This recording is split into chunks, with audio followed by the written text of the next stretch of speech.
Hurmatli kuzatuvchilar, har doim operatsiya qilamiz, ko'rasizlar, lekin bu nimaligini, nimalar ishlatishimizni qisqagina ta'riflab bermoqchiman. Endurologik instrumentlar bu o'rtanaskop deyiladi.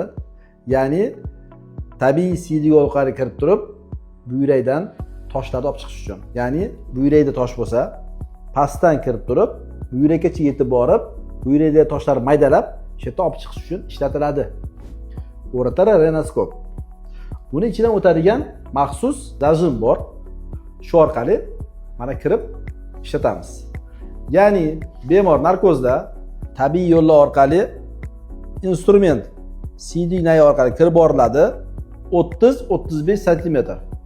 Kirgandan keyin mana ko'rib turibsizlar, zajim chiqdi. Katta toshlar maydalanadi va kichik bo'laklar, toshli bo'lakchalari zajim orqali ushlab sekin olib chiqiladi. Ko'rib turibsizlar? Ya'ni toshimizni olib chiqdik. Tosh chiqdi.